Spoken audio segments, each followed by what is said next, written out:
नमस्ते, मी स्नेहा दर्पणकर. एसपी9 मराठीमध्ये आपलं पुन्हा एकदा स्वागत. तर पाहूयात आजची एक विशेष स्टोरी. 2026 मध्ये देशभरात तापमान झपाट्याने वाढताना दिसत आहे. अनेक शहरांमध्ये उष्णतेच्या लाटा म्हणजेच हीट वेव्हचा इशारा देण्यात आला आहे. या वाढत्या उष्णतेमुळे आरोग्यावर गंभीर परिणाम होण्याची शक्यता आहे. म्हणूनच प्रश्न असा आहे, या वाढत्या गरमीपासून आपण स्वतःचे रक्षण कसं केलं पाहिजे, याच विषयावरती आजची स्टोरी असणार आहे. वाढती गरमी याचा किती गंभीर परिणाम आपल्यावरती होताना दिसत आहे. तज्ञांच्या मते तापमान 40 डिग्री सेल्सिअस पेक्षा जास्त झाल्यास हीट वेव्हचा धोका वाढू शकतो.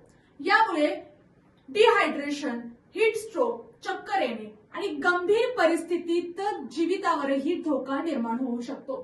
सर्वाधिक धोका कोणाला असतो तर सगळ्यात पहिला लहान मुले, वृद्ध व्यक्ती, बाहेर काम करणारे कामगार, आजारी किंवा कमकुवत व्यक्ती या गटांमध्ये उष्णतेचा परिणाम जास्त, म्हणून त्यांची विशेष काळजी घेणं अत्यंत गरजेचं आहे.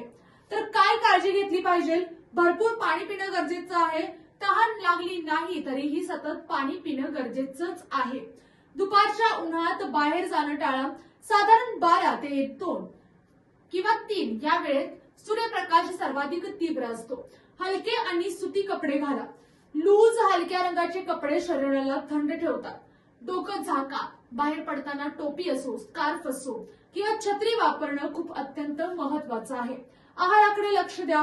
कलिंगड असो, काकडी असो, ताक असो, लिंबू पाणी असो, अशा पाण्याचे भरपूर पदार्थांवर आहार घ्या.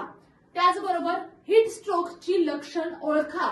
चक्कर येणे, जास्त घाम किंवा घाम थांबणे, त्वचा गरम होणे, उलटी, थकवा येणे अशा लक्षण दिसल्यास लगेचच सावलीत या. पाणी द्या आणि डॉक्टरांचा सल्ला घ्या. तज्ञ सांगतात की उन्हाळ्यात शरीर थंड ठेवणं आणि पाण्याचं प्रमाण संतुलित ठेवणं ही सर्वात मोठी काळजी आहे.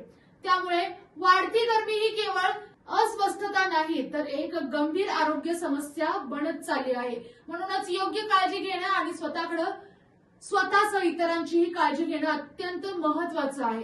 उन्हापासून स्वतःला वाचवा, सुरक्षित राहा आणि अशाच इन्फॉर्मेटिव्ह न्यूज साठी पाहत राहा SP nine Marathi. Your time, your news. धन्यवाद.